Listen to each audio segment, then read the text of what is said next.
Borage is an awesome companion plant within the garden. As you can see here, it is just drawing in all kinds of life. If I keep the camera still here for just a second, you could just see I could probably count 15 or 20 different bees flying around on here right now, as well as some wasps and things of that sort, but it draws in all kinds of life. Borage is an annual herb, edible. The leaves themselves, some of these smaller leaves, like these little guys here, make great additions to salad.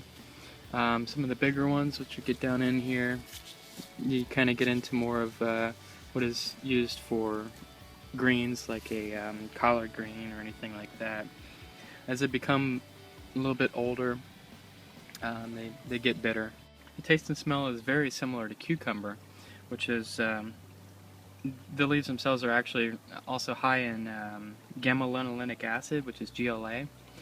It's an omega-6 fatty acid, which is good for joint health, boosts immunity, and promotes healthy skin, things of that sort. It's also high in lots of vitamins like vitamin C, vitamin A, iron, zinc, magnesium, things of that sort. The flowers themselves, as I said before, these are, it's actually called the star flower. It's one of the things it's known as. It's because of the 5 points on the flower, as you can see there. Get a little point coming out. Grab another one here. There's a little bee on this one. But the flowers themselves are edible. Also have kind of a cucumbery taste.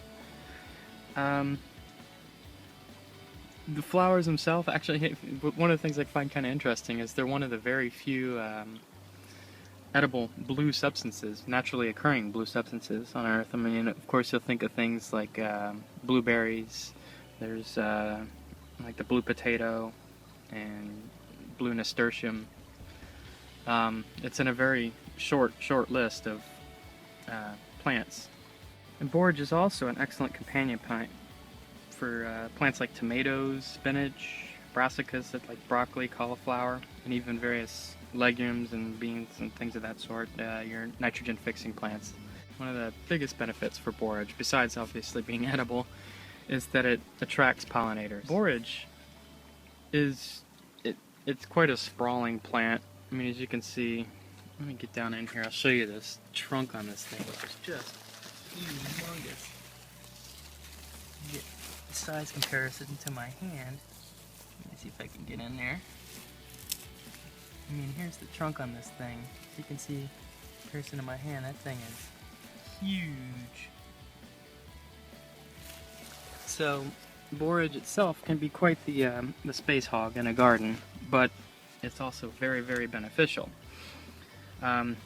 Being a space hog, it's one of those things you can cut it back. Right now I have it growing because I have a lot of my still winter based brassica plants and stuff like that that are growing. You see broccoli over here, some broccoli underneath of it. But I plan on cutting this back quite dramatically so I can get some of my new plants coming in here pretty soon. The cuttings that you cut off of it even in themselves can be used as a green mulch. Instead of going and buying mulch at the store, you just take the cuttings off and drop them right down into your bed there. It's adding nutrients back into the soil. I find borage to be quite a beneficial little plant to have in the garden. I hope you do too.